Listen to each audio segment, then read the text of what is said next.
ಇಲ್ಲಿ ಸರ್ಕಾರ 2,000 ಪ್ಲಸ್ 2,000 2 ಕಂತಿನ ಹಣ ಇಲ್ಲಿ ಏನಾದರೂ ರದ್ದು ಮಾಡ್ತಾರಾ? ಹೌದು, ಇಲ್ಲಿ ಒಂದಿಷ್ಟು ಈಗ ಸಂದೇಹ ಬರ್ತಾ ಇರುವಂಥದ್ದು ಸರ್ಕಾರದ ಮೇಲೆ. ಹೌದು, ಕೆಲವರಿಗೆ ಹೇಳಿದರೆ ಶಾಕ್ ಆಗ್ತೀರಾ, ನೀವು ಏನು ಮಾತಾಡ್ತಿದ್ದೀರಾ ಸರ್? ಹೌದಾ ಸರ್, ಸರ್ಕಾರ ಈ ರೀತಿಯೂ ಮಾಡಬಹುದಾ ಅಂತ ಕೇಳ್ತೀರಾ. ಖಂಡಿತವಾಗ್ಲೂ ಹೌದು. ಈಗ ಕರ್ನಾಟಕ ರಾಜ್ಯ ಸರ್ಕಾರ ಈಗ ಏನು ಮಾಡ್ತದೆ ಅಂತ ನಾವು ಹೇಳಲಿಕ್ಕಾಗಲ್ಲ. ಸದ್ಯದ ಪರಿಸ್ಥಿತಿಯಲ್ಲಿ ಈಗ ಗೃಹಲಕ್ಷ್ಮಿ ಯೋಜನೆ 2,000 ಪ್ಲಸ್ 2,000 4,000 ಜಮೆ ಮಾಡಬಹುದು, ಆದರೆ ಅದನ್ನು ಬಿಟ್ಟು ರದ್ದು ಕೂಡ ಮಾಡಬಹುದು.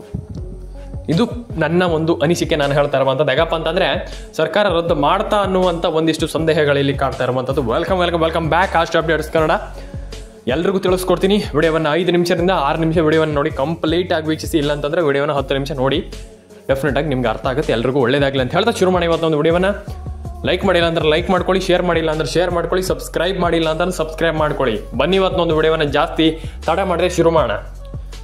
ಇಲ್ಲಿ ಕರ್ನಾಟಕ ಸರ್ಕಾರ ಗೃಹಲಕ್ಷ್ಮಿ 2,000 ಇಲ್ಲಿ ಮಹಿಳೆಯರಿಗೆ ಪ್ರತಿ ತಿಂಗಳು 2,000 ಪ್ರತಿ ಮಹಿಳೆಯರಿಗೆ ಈಗ ತಿಂಗಳ 2,000 ರೂಪಾಯಿ ಹಣ ಹಾಕ್ತೀವಿ ಅಂತ ಇಲ್ಲಿ ಸರ್ಕಾರ ಘೋಷಿಸಿಕೊಂಡಿರುವಂಥದ್ದು. ಈಗ ಆಲ್ಮೋಸ್ಟ್ ಹಣ ಇಲ್ಲಿ ಜಮೆ ಮಾಡ್ತಾ ಇರುವಂಥದ್ದು ಸಿಕ್ಕಾಪಟ್ಟೆ, ಅಂದರೆ ತುಂಬ ಹಣವನ್ನು ಜಮೆ ಕೂಡ ಮಾಡಿರುವಂಥದ್ದು. ಆ್ಯಂಡ್ ಕೆಲವರಿಗೆ ಹಣ ಜಮೆ ಆಗಿದೆ, ಕೆಲವರಿಗೆ ಹಣ ಜಮೆ ಆಗಿಲ್ಲ. ಹಾಗಾದರೆ ಇಲ್ಲಿ ಹೇಗೆ ಹೇಳ್ತಾ, ಈಗ ತುಂಬ ಜನರಿಗೆ ಒಂದಿಷ್ಟು ಕ್ಯೂರಿಯಾಸಿಟಿ ಕಾಡುತ್ತೆ. ಈಗ ಹಣ ಜಮೆ ಆಗಿಲ್ಲ ಅಂದ ತಕ್ಷಣ ಏನಿದೇನು ಈ ಸರ್ಕಾರಕ್ಕೆ ಏನು ಇದು ನಮ್ಗೆ ಅರ್ಥ ಆಗ್ತಾ ಇಲ್ಲ ಸರ್, ಏನು ಸರ್ ಇದು, ನಮಗೆ ಹಣ ಜಮೆ ಆಗಬೇಕಿತ್ತು, ಮಹಿಳೆಯರಿಗೆ ಹಣ ಜಮೆ ಆಗಿಲ್ಲ, ಏನು ಇದು ನಮ್ಗೆ ಅರ್ಥ ಆಗ್ತಾ ಇಲ್ಲ ಸರ್, ನಮ್ಗೆ ಒಂದು ಕ್ಲಾರಿಟಿ ಕೊಡಿ.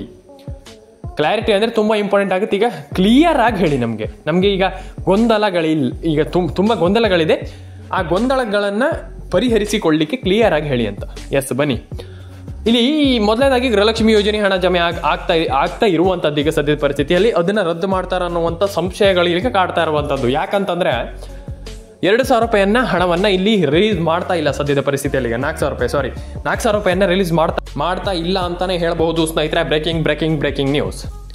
ಹೌದು, ಇಲ್ಲಿ CM ಸಿದ್ದರಾಮಯ್ಯನವರು ಭರ್ಜರಿ ಗುಡ್ ನ್ಯೂಸನ್ನು ಕೊಡ್ತಾ ಇರುವಂಥದ್ದು. ಆ್ಯಂಡ್ ಇಲ್ಲಿ ಮಾಡ್ತಾ ಇಲ್ಲ ಸದ್ಯದ ಪರಿಸ್ಥಿತಿಯಲ್ಲಿ, ಹಣ ಜಮೆ ಮಾಡ್ತಾ ಇಲ್ಲ. ಹಾಗಾದರೆ ಈಗ ಏನು ಇದನ್ನು ರದ್ದು ಮಾಡ್ತಾರಾ? ಮಹಿಳೆಯರು ಫುಲ್ ಶಾಕ್ ಆಗಿಬಿಡ್ತೀರಾ? ಗೊತ್ತಿದೆ ನನಗೆ. ಯಾಕಪ್ಪ ಅಂತಂದರೆ ಈಗ ಏನೋ ಒಂದು ಕಾರ್ಯಕ್ಕೆ, ಅಂದರೆ ಏನೋ ಒಂದು ಕೆಲಸಕ್ಕೆ ನೀವು ಹೇಳ್ತೀರಾ, ಈಗ ನಮಗೆ 2,000 ರೂಪಾಯಿ ಬಂದರೆ ತುಂಬ ಇಂಪಾರ್ಟೆಂಟ್ ಆಗುತ್ತೆ ಸರ್, 2,000 ರೂಪಾಯಿ ಬರಲಿ ಸರ್, ನಮಗೆ ಬೇಕಾಗುತ್ತೆ ಸರ್, ಹಾಗೆ ಸರ್, ಹೀಗೆ ಸರ್, ಇನ್ನೊಂದು ಸರ್, ಮತ್ತೊಂದು ಸರ್ ಅಂತ ನೀವು ಹೇಳ್ತೀರಾ. ನಿಮ್ಮ ಒಂದು ಖರ್ಚಿಗೋಸ್ಕರ ನೀವು ಹೇಳ್ತೀರಾ. ತಪ್ಪಲ್ಲ, ಖಂಡಿತವಾಗ್ಲೂ ತಪ್ಪಲ್ಲ. ನೀವು ಹಣವನ್ನು, ನಿಮಗೆ ಹಣ ಜಮೆ ಆಗಲಿ ಸರ್ಕಾರದ ಕಡೆಯಿಂದ. ಆದರೆ ಇಲ್ಲಿ ಒಂದು ಸಂಶಯ ಕಾಡ್ತಾ ಇರುವಂಥದ್ದು, ಮಹಿಳೆಯರಿಗೆ ಏನಾದರೂ ಸರ್ಕಾರ ಹಣ ಜಮೆ ಮಾಡೋದನ್ನು ನಿಲ್ಲಿಸುತ್ತಾ? ಹೌದು, ದೊಡ್ಡ ಪ್ರಶ್ನೆಯಾಗಿ ಕಾಡ್ತಾ ಇರುವಂಥದ್ದು ಸದ್ಯದ ಪರಿಸ್ಥಿತಿಯಲ್ಲಿ. ಯಾಕಪ್ಪ ಅಂತಂದರೆ ಈಗ ಸರ್ಕಾರದ ನಡೆಯನ್ನು ನೋಡ್ತಾ ಇದ್ದರೆ ಹಣ ಹಾಕುವಂಥ ರೀತಿಯಲ್ಲಿ ಕಾಣ್ತಾ ಇಲ್ಲ. ಯಾಕಪ್ಪ ಅಂತಂದರೆ ಹಣ ಹಾಕ್ತಾ ಇಲ್ಲ. ಫಸ್ಟ್ ಹಣ ಹಾಕಿಲ್ಲ, 23ನೇ ಕಂತಿನ ಹಣ ಹಾಕಿಲ್ಲ, 24ನೇ ಹಾಕಿಲ್ಲ. ಏನು ಮಾಡ್ತಾರೆ ನೋಡಬೇಕು. ಆ್ಯಂಡ್ ವರಿ ಮಾಡ್ಕೊಳ್ಳುವಂಥ ಅವಶ್ಯಕತೆ ಇಲ್ಲ. ಆ್ಯಂಡ್ ಮೊದಲನೇದಾಗಿ ನೀವು ಫಸ್ಟ್ ಆಫ್ ಆಲ್ ಈ ಎಲ್ಲ ಒಂದು ಥಿಂಗ್ಸ್ ಈಗ ತಲೆಯಲ್ಲಿರೋದನ್ನೆಲ್ಲ ತೆಗೆದಾಕಿ. ಯಾಕಪ್ಪ ಅಂದರೆ ಡೆಫಿನೆಟಾಗಿ ಎಲ್ಲರ ಅಕೌಂಟಿಗೆ ಹಣ ಬರುತ್ತೆ. ಆ್ಯಂಡ್ ಇದರಲ್ಲಿ ಚಿಂತೆ ಪಡುವಂಥದ್ದು ಏನಿಲ್ಲ. ಅಯ್ಯೋ ನಮ್ಗೆ ಹಣ ಬಂದಿಲ್ಲ ಹಾಗೆ ಹೀಗೆ ಅಂತ ವರಿ ಮಾಡ್ಕೊಳ್ಳುವಂಥದ್ದು ಏನಿಲ್ಲ. ಡೆಫಿನೆಟಾಗಿ ಎಲ್ಲರ ಅಕೌಂಟಿಗೆ ಹಣ ಜಮೆ ಆಗಲಿ ಅಂತ ಹೇಳ್ತಾ, ಎಲ್ಲರಿಗೂ ಒಳ್ಳೇದಾಗಲಿ ಅಂತ ಹೇಳ್ತಾ ಸ್ನೇಹಿತರೆ, ಎಲ್ಲರ ಅಕೌಂಟಿಗೆ ಹಣ ಬರಲ್ಲ ಅಂತ ಹೇಳ್ತಾ ಸ್ನೇಹಿತರೆ, ಸಿಗೋಣ. ಆ್ಯಂಡ್ ಇನ್ನೊಂದು ವಿಚಾರ ಮೇಯ್ನಾಗಿ ನೀವೆಲ್ಲರೂ ಕೂಡ, ನಾನು ಎಲ್ರಿಗೂ ಹೇಳುವಂಥದ್ದು, ನಿಮ್ಮ ಒಂದು ಫ್ಯಾಮಿಲಿಗಳಿಗೆ ಅಥವಾ ನಿಮ್ಮ ಮನೆಯಲ್ಲಿ ಯಾರಿಗಾದರೂ ಹಣ ಬಂದಿಲ್ಲ ಅಂತಂದರೆ ಈ ವಿಡಿಯೋನ ಶೇರ್ ಮಾಡಿ. ಎಲ್ಲರೂ ಕೂಡ ಪಟ ಶೇರ್ ಮಾಡಬೇಕಾಗ್ತದೆ. ಎಲ್ಲರೂ ಕೂಡ ಶೇರ್ ಮಾಡಿ ಅಂತ ಹೇಳ್ತಾ ಎಲ್ರಿಗೂ ಒಳ್ಳೇದಾಗಲಿ. ಸಿಗೋಣ ಸ್ನೇಹಿತರೆ. ಆ್ಯಂಡ್ ಇನ್ನೊಂದು ವಿಚಾರ, ತುಂಬ ಜನ ಕೇಳ್ತಿರುವಂಥದ್ದು ಏನಪ್ಪ ಅಂತಂದರೆ, ನನ್ನ ಎಲ್ಲ ಸಬ್ಸ್ಕ್ರೈಬರ್ಗಳಿಗೂ ಕೂಡ ಎಲ್ರಿಗೂ ಕೂಡ ಒಳ್ಳೇದಾಗಲಿ ಅಂತ ಹೇಳ್ತಾ ಸ್ನೇಹಿತರೆ, ಸಿಗೋಣ ಸ್ನೇಹಿತರೆ ನೆಕ್ಸ್ಟ್ ವಿಡಿಯೋದಲ್ಲಿ. ಲೈಕ್ ಮಾಡ್ಕೊಳ್ಳಿ, ಶೇರ್ ಮಾಡ್ಕೊಳ್ಳಿ, ಕಮೆಂಟನ್ನು ಮಾಡ್ಕೊಳ್ಳಿ, ಸಬ್ಸ್ಕ್ರೈಬನ್ನು ಮಾಡ್ಕೊಳ್ಳಿ ಸ್ನೇಹಿತರೆ. ಸಿಗೋಣ ಸ್ನೇಹಿತರೆ ನೆಕ್ಸ್ಟ್ ವಿಡಿಯೋದಲ್ಲಿ. ಎಲ್ರಿಗೂ ಟಾಟಾ ಬಾಯ್ ಸ್ನೇಹಿತರೆ. ಅದಕ್ಕೂ ಮುಂಚೆ ದಯವಿಟ್ಟು ಯಾರೆಲ್ಲ ಕಮೆಂಟ್ ಮಾಡಿಲ್ಲ, ನಿಮ್ಮೊಂದು ಅನಿಸಿಕೆಗಳನ್ನು ಈ ಒಂದು ವಿಡಿಯೋದ ಮುಖಾಂತರ ಕಮೆಂಟ್ ಮಾಡಿ ತಿಳಿಸಿ ಸ್ನೇಹಿತರೆ ಅಂತ ಹೇಳ್ತಾ ಸಿಗೋಣ. ಮತ್ತೆ ಇಲ್ಲಿ ಇನ್ನೊಂದು ವಿಚಾರ ಏನಪ್ಪ ಅಂತಂದರೆ, ತುಂಬ ಜನ ಇಲ್ಲಿ ಮಿಸ್ ಮಾಡ್ತಾ ಇರುವಂಥದ್ದು ಒಂದು ವಿಚಾರ ಏನಪ್ಪ ಅಂತಂದರೆ, ರೇಷನ್ ಕಾರ್ಡ್ ಅಪ್ಡೇಟ್. ತುಂಬ ಜನ ಇಲ್ಲಿ ನನಗೆ ಗೊತ್ತಿದೆ ರೇಷನ್ ಕಾರ್ಡ್ ಅಪ್ಡೇಟ್ ಇಲ್ಲಿ ಯಾರೂ ಕೂಡ ಮಾಡ್ತಾ ಇಲ್ಲ. ಯಾರೂ ಕೂಡ ಮಾಡ್ತಾ ಇಲ್ಲ. ರೇಷನ್ ಕಾರ್ಡ್ ಅಪ್ಡೇಟ್ ಬಗ್ಗೆ ಮಾತಾಡಿದ್ರೆ ಹೇಳ್ತೀರಾ, ಸರ್ ಇಲ್ಲ ಸರ್ ರೇಷನ್ ಕಾರ್ಡ್ ಅಪ್ಡೇಟಿಂದ ಏನಾಗುತ್ತೆ ಸರ್ ಅಂತ ಕೇಳ್ತೀರಾ. ನಾನು ಅದೇ ಹೇಳುವಂಥದ್ದು, ಯಾಕೆ ಸ್ನೇಹಿತರೆ ಈ ರೀತಿ ಮಾಡ್ಲಿಕ್ಕೆ ಹೋಗಬೇಡಿ. ರೇಷನ್ ಕಾರ್ಡ್ ಅಪ್ಡೇಟನ್ನು ಕಂಪ್ಲೀಟಾಗಿ ಮಾಡ್ಕೊಳ್ಳಿ. ರೇಷನ್ ಕಾರ್ಡ್ ಅಪ್ಡೇಟಿಂದ ತುಂಬ ಯೂಸ್ ಇದೆ, ನಿಮ್ಗೆ ಗೊತ್ತಿಲ್ಲ ಅಷ್ಟೇ. ರೇಷನ್ ಕಾರ್ಡ್ ಅಪ್ಡೇಟಿಂದ ಎಷ್ಟು ಯೂಸ್ ಇದೆ, ಏನು ಕತೆ ಅಂತ ನಿಮ್ಗೆ ಗೊತ್ತಿಲ್ಲ. 90% ಜನರಿಗೆ ಇದು ಎಲ್ರಿಗೂ ಆಲ್ಮೋಸ್ಟ್ ತುಂಬ ಜನರಿಗೆ ಗೊತ್ತಿದೆ. ಹಾಗಾಗಿ ನಾನು ಹೇಳ್ತಾ ಇರುವಂಥದ್ದು, ರೇಷನ್ ಕಾರ್ಡ್ ಅಪ್ಡೇಟ್ ತುಂಬ ಜನರಿಗೆ ಹೆಲ್ಪ್ಫುಲ್ ಆಗುತ್ತೆ. ಹಾಗಾಗಿ ಆ ಒಂದು ರೇಷನ್ ಕಾರ್ಡ್ ಅಪ್ಡೇಟನ್ನು ಕೂಡ ಮಾಡ್ಕೊಳ್ಳಿ. ಆ್ಯಂಡ್ ಆಧಾರ್ ಕಾರ್ಡ್ ಅಪ್ಡೇಟ್ ತುಂಬ ಜನ ಇದನ್ನು ಇಲ್ಲಿ ಮಿಸ್ ಮಾಡ್ತೀರಾ. ಆಧಾರ್ ಕಾರ್ಡ್ ಅಪ್ಡೇಟ್ ಅಂತಂದರೆ ಇಲ್ಲಿ ನಾನು ಹೇಳ್ತೀರಾ, ಏನು ಆಧಾರ್ ಕಾರ್ಡ್ ಅಪ್ಡೇಟಿಂದ ಏನಾಗುತ್ತೆ ಸರ್ ಅಂತ ಹೇಳ್ತೀರಾ.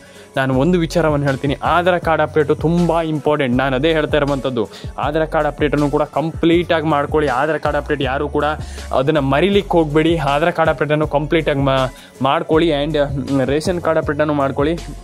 ಆ್ಯಂಡ್ ಇದಾದಮೇಲೆ ನಿಮ್ಮದು ಏನು ಗೃಹಲಕ್ಷ್ಮಿ ಯೋಜನೆ ಆಗಿರ್ಬೋದು, ಪ್ರತಿಯೊಂದು ಯೋಜನೆ ಇದು ರೇಷನ್ ಕಾರ್ಡ್ ಅಪ್ಡೇಟ್ ಆಗಿ ಮತ್ತು ಇನ್ನೊಂದು ಎಲ್ಲದನ್ನು ಕಂಪ್ಲೀಟಾಗಿ ಮಾಡ್ಕೊಳ್ಬೇಕಾಗ್ತದೆ. ರೇಷನ್ ಕಾರ್ಡ್ ಅಪ್ಡೇಟು ಕೂಡ ತುಂಬ ಜನರಿಗೆ ಇಂಪಾರ್ಟೆಂಟ್ ಇದೆ. ಸದ್ಯದಲ್ಲಿ ನಿಮ್ಗೆ ಗೊತ್ತಿದೆ ರೇಷನ್ ಕಾರ್ಡ್ ಅಪ್ಡೇಟೆಲ್ಲ ಎಷ್ಟು ಇಂಪಾರ್ಟೆಂಟ್ ಆಗ್ತಾ ಇದೆ. ಸದ್ಯದಲ್ಲಿ ರೇಷನ್ ಕಾರ್ಡ್ ಅಪ್ಡೇಟ್ ಬಗ್ಗೆ ತುಂಬ ಜನ ಮಾತಾಡ್ತಾ ಇರುವಂಥದ್ದು. ರೇಷನ್ ಕಾರ್ಡ್ ಅಪ್ಡೇಟಲ್ಲಿ ಅದ್ರ ಬಗ್ಗೆ ಒಂದಿಷ್ಟು ಈಗ ಆಲ್ಮೋಸ್ಟ್ ಎಲ್ರಿಗೂ ಗೊತ್ತಿದೆ. ಒಂದಿಷ್ಟು ತುಂಬ ಜನರು ರೇಷನ್ ಕಾರ್ಡ್ ಅಪ್ಡೇಟ್ ತುಂಬ ಇಂಪಾರ್ಟೆಂಟು. ಮತ್ತು ರೇಷನ್ ಕಾರ್ಡ್ ಅಪ್ಡೇಟ್ ಬಗ್ಗೆ ಆಲ್ರೆಡಿ ಎಲ್ರಿಗೂ ಗೊತ್ತಿದೆ. ರೇಷನ್ ಕಾರ್ಡ್ ಅಪ್ಡೇಟ್ ಈಗ ಸದ್ಯದಲ್ಲಿ ತುಂಬ ಪೀಕಲ್ಲಿರುವಂಥದ್ದು. ಅಂತಂದರೆ ಈಗ ಸರ್ಕಾರ ಈಗ ತುಂಬ ಟ್ರೆಂಡಿಂಗಲ್ಲಿ ಇಟ್ಟಿರುವಂಥದ್ದು. ಯಾಕಪ್ಪ ಅಂತಂದರೆ ಟ್ರೆಂಡಿಂಗ್ ಅಂತಂದರೆ ಇಲ್ಲಿ ಹೇಳಬೇಕಂದ್ರೆ ಮತ್ತೇನಿಲ್ಲ, ಸಿಂಪಲ್ಲಾಗಿ ಸರ್ಕಾರ ಯಾಕಪ್ಪ ಟ್ರೆಂಡಿಂಗಲ್ಲಿ ಇಟ್ಟಿರುವಂಥದ್ದು ಅಂತಂದರೆ ಅದು ಇಲ್ಲಿ ತುಂಬ ಜನ ರೇಷನ್ ಕಾರ್ಡ್ ಅಪ್ಡೇಟ್ ಮಾಡ್ತಾ ಇಲ್ಲ. ಹೌದು, ಇಲ್ಲಿ ಕೆಲವರು ಹೇಳ್ತಾರೆ ಇಲ್ಲ ಸರ್ ನಮ್ಮದು ರೇಷನ್ ಕಾರ್ಡ್ ಅಪ್ಡೇಟ್ ಆಗಿ ಅಷ್ಟು ವರ್ಷ ಆಗಿದೆ, ಇಷ್ಟು ವರ್ಷವಾಗಿದೆ ಅಂತ. ಏನೂ ಇಲ್ಲ. ನಾನು ಹೇಳ್ತೀನಲ್ಲ, ರೇಷನ್ ಕಾರ್ಡ್ ಅಪ್ಡೇಟ್ ಮಾಡೇ ಇಲ್ಲ. ಕೆಲವರು ಇವತ್ತಿನವರೆಗೂ ಕೂಡ ರೇಷನ್ ಕಾರ್ಡ್ ಅಪ್ಡೇಟ್ ಹಳೆಯ ಕಾರ್ಡ್ ಇಟ್ಕೊಂಡಿದ್ದಾರೆ ತುಂಬ ಜನ. ಹಾಗಾಗಿ ಆ ಒಂದು ಪ್ರಾಬ್ಲಮ್ಗಳಾಗಬಾರ್ದು. ಇಲ್ಲಿ ಸರ್ಕಾರದ ವತಿಯಿಂದ ಇಲ್ಲಿ ಹೇಳ್ತಾ ಇರುವಂಥದ್ದು ಏನಪ್ಪ ಅಂತಂದರೆ, ನೀವು ಆ ಒಂದು ಪ್ರಾಬ್ಲಮನ್ನು ಮಾಡಬಾರ್ದು. ನಾವು ಆ ಒಂದು ಪ್ರಾಬ್ಲಮ್ ಮಾಡಿದರೆ ನಿಮಗೆ ಏನೂ ಕೂಡ ಕೊಡೋದಿಲ್ಲ. ಸರ್ಕಾರದ ಕಡೆಯಿಂದ ನಿಮ್ಗೆ ಏನು ಬೆನಿಫಿಟ್ ನಾವು ಕೊಡೋದಿಲ್ಲ ಅಂತ ಹೇಳಿ ಸರ್ಕಾರ ಇಲ್ಲಿ ಏನೋ ಈಗ ಮಹಿಳೆಯರಿಗಾಗಿರ್ಬೋದು ಪ್ರತಿಯೊಬ್ಬರಿಗೂ ಅಂದರೆ ನಮ್ಮ ಕರ್ನಾಟಕ ಜನತೆಗೆ ಹೇಳ್ತಾ ಇರುವಂಥದ್ದು. ಆದರೆ ನೀವು ಅದನ್ನು ಕೆಲವು ಅರ್ಥ ಮಾಡ್ಕೊಳ್ತಾ ಇಲ್ಲ. ನಾನು ಅದೇ ಹೇಳ್ತಾ ಇರುವಂಥದ್ದು, ರೇಷನ್ ಕಾರ್ಡ್ ಅಪ್ಡೇಟ್ನ ಮಾಡ್ಕೊಳ್ಳಿ, ಆಧಾರ್ ಕಾರ್ಡ್ ಅಪ್ಡೇಟನ್ನು ಮಾಡ್ಕೊಳ್ಳಿ. ಎಲ್ಲರೂ ಕೂಡ ಕಂಪ್ಲೀಟಾಗಿ ರೇಷನ್ ಕಾರ್ಡ್ ಅಪ್ಡೇಟ್ ಒಂದನ್ನು ಮಾಡೇ ಮಾಡಿ ಸ್ನೇಹಿತರೆ.